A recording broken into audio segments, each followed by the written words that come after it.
Staten Island Congresswoman Nicole Malliotakis is going to try again with federal legislation to stop congestion pricing. She has pushed several different bills. Either they haven't gotten out of the House or got knocked down in the Senate. This time she is teaming up with Democrat Josh Gottheimer, the Democratic congressman from New Jersey, who has been very vocal in his efforts to stop the traffic toll. In a press conference yesterday, Gottheimer announced that this would be an amendment to a broader piece of legislation that deals with toll roads and express lane programs, not just here, but across the country. Joining me now from her home on Staten Island, Congresswoman Malliotakis. Good morning. Thank you for joining us. Good morning.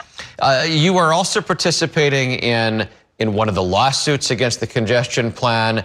You are clearly standing up for the view of a lot of your constituents who don't have good transit options, and when they come into the city, they most often drive into the city.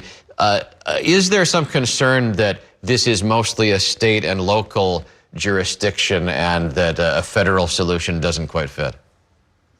Well, look, I'm looking for any legislative and legal option here to try to stop this congestion pricing that 65% of New Yorkers say they do not support. It would be helpful if the mayor were more vocal. I mean, this is his city and he can stop it if he wanted to. The governor as well. She insists on jamming it through. So look, as an elected official, I'm just looking for every possible tool to fight it. And as you mentioned, we did have something in the Transportation Appropriations Bill of the House, but then Senator Schumer took it out when it passed. And so it's very unfortunate that these elected officials who represent New York are not listening to the will of the people who can't afford to live in this city. It's hard enough putting a roof over your head, putting food on your table. Now they want to hit them with another cash grab tax. And by the way, it will shift pollution to the outer boroughs, to communities that I represent in Staten Island and Brooklyn. And the outer boroughs, they're going to see more pollution, according to a preliminary study, which is why we're suing,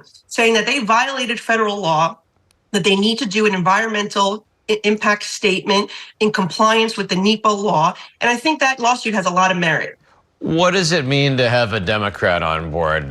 Granted, Josh Gottheimer is representing New Jersey and has a clear suburban interest there, but is there some benefit in this being bipartisan? Well, certainly there's benefit. I wish there were more Democrats that would speak out. Interestingly enough, I speak to Democrats in the New York City delegation. Many of them are opposed to congestion pricing, but they're not speaking out. Many are fearful of the radical left who have this type of agenda, war on cars. And that's unfortunate. And I think that we are seeing other people like Bob Holden of Queens, who's also a Democrat, Coleman Yeager in Brooklyn, Simca Eichenstein in Brooklyn as well. These are other Democrats on the local level, but it's important that people reach out to their city, state, and federal level if they do not want to see this congestion tax that will not make traffic better, quite frankly, because it's not even evenly implemented. You're still going to see people trying to avoid the Brooklyn Battery Tunnel because it's additional $15 fee on top of the toll we already pay. So not even having a credit for Staten Islanders who already pay a toll to connect to the rest of the city with the Verrazano Bridge, I think is egregious. We shouldn't have to pay a $15 toll to enter another borough in the city in which we live. So you mentioned this poll, and you put it out on Twitter yesterday as well, Siena poll, which says most New Yorkers are opposed to congestion pricing.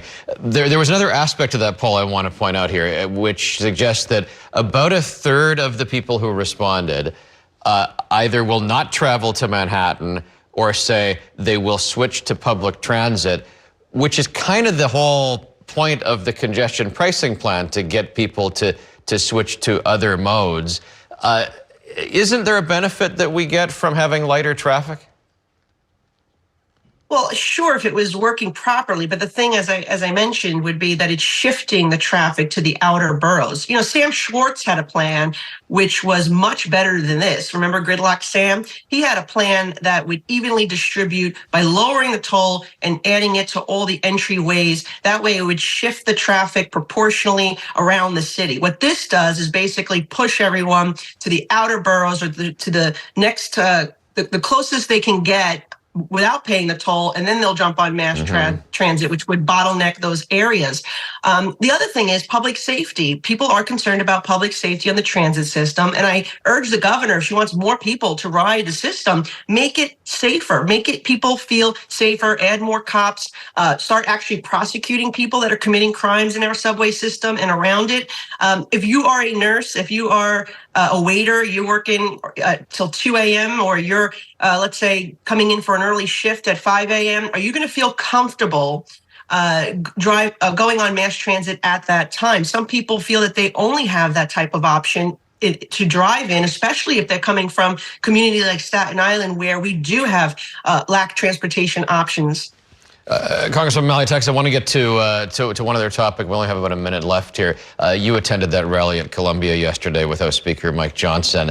One of the student groups said that opposition to the Israeli bombing of Gaza should not be equated in all cases with anti-Semitism.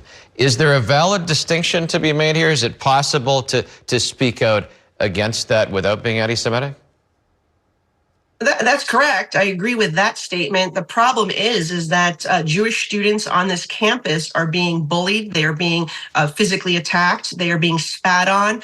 They are having to see the swastika painted around campus. That is what the Jewish students we met with yesterday told us. They are frightened, and that is clear anti-Semitism. And so this university president has lost control of her campus. She has allowed anti-Semitism to fester. And that's why we're called for her resignation.